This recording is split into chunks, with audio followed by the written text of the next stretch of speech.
बिस्मिल्लाहिर्रहमानिर्रहीम। सादा मुंडावैस के प्यारे दोस्तों, अस्सलाम वालेकुम। प्यारे ख़वातीन व हज़रात, हजाज को अब्दुल मुल्क ने मक्का, मदीना, ताइफ और यमन का नायब मुकर्रर किया था और अपने भाई बशर की मौत के बाद इसे इराक में भेज दिया, जहां से वो कूफा में दाखिल हुआ। इन इलाकों में 20 साल तक हजाज का अमल दखा रहा।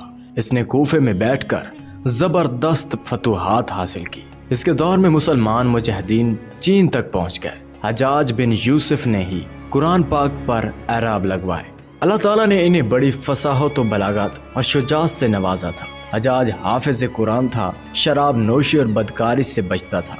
वो जिहाद का धनी और फतूहात का हरीस था, मगर इसके तमाम अच्छाइयों पर इसकी एक बुराई ने पर्दा डाल दिया था, और वो बुराई वो थी सईद बिन जबीर का नाहक कत्ल। एक तरह मूसा बिन नसीर और मोहम्मद बिन कासिम कुफार की गर्दनें उड़ा रहे थे, तो दूसरी तरफ हजाज खुद अल्लाह के बंदों, औलिया इकराम और उलमा के खून से होली खेल रहा था। हजाज ने कमो बेश 1,20,000 इंसानों का कत्ल किया। इसके जेल खानों में एक दिन में 80,000 कैदी एक वक्त में मौजूद होते, जिनमें से 30,000 औरतें थी। इसने जो आखिरी कत्ल किया वो अजीम तबी और जहदो परसा इंसान हजरत सईद बिन जबीर रज़ी अल्लाह ताला अन्हु का था। इन्हें कत्ल करने के बाद हजाज पर वहशत सवार हो गई। वो नफ्सियाती मरीज बन गया था। हजाज जब भी सोता, हजरत सईद बिन जबीर इसके ख्वाब में आकर इसका दामन पकड़ कर कहते कि ऐ दुश्मन खुदा, तूने मुझे क्यों कत्ल किया? मैंने तेरा क्या बिगाड़ा था? इसके साथ ही हजाज को वो बीमारी लाग गई जिसे ज़मारीरी कहा जाता है। इसमें सख्त सर्दी कलेजे से उठकर सारे जिस्म पर छा जाती है। वो कांपता था। आग से भरी अंगीठियां इसके पास लाई जाती थी और इस कदर करीब रख दी जाती थी कि इसकी खाल जल जाती थी, मगर इसे एहसास तक नहीं होता था।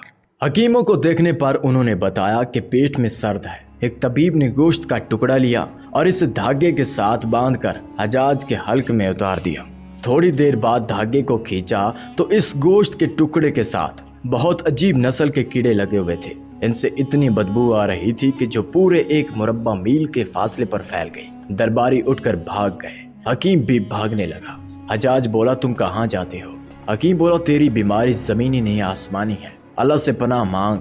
हजाज जब हर तरह की तदबीरों से मायूस हो गया तो इसने हजरत हसन बसरी रहमतुल्लाह अलैह को बुलवाया और इनसे दुआ की दरखास्त की। वो हजाज की यह हालत देख कर रो पड़े और फरमाने लगे, मैं तुझे मना किया करता था कि नेक बंदों के साथ छेड़छाड़ न करना, इन पर जुल्म न करना, मगर तू बाज ना आया।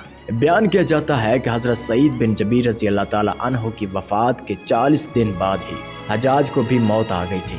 जब देखा कि बचने का इम्कान नहीं तो करीबी अजीजों को बुला लिया, जो बड़ी करात के साथ हजाज के पास आए। वो बोला, मैं मर जाऊं तो जनासा रात को पढ़ना और सुबह हो तो मेरी कब्र का निशान भी मिटा देना, कि लोग मुझे मरने के बाद कब्र में भी न छेड़ेंगे। अगले दिन हजाज का पेट फट गया और इसकी मौत वाक़ई हो गई। अल्लाह पाक जुल्म की रस्सी दराज जरूर करता है, लेकिन जब जालिम से हिसाब लेता है तो फरिश्ते भी खशियत इलाही से कांपते हैं, अर्श हिल जाता है। अल्लाह जालिमों के जुल्म से हम सब को महफूज रखे। आमीन सुम्मा आमीन।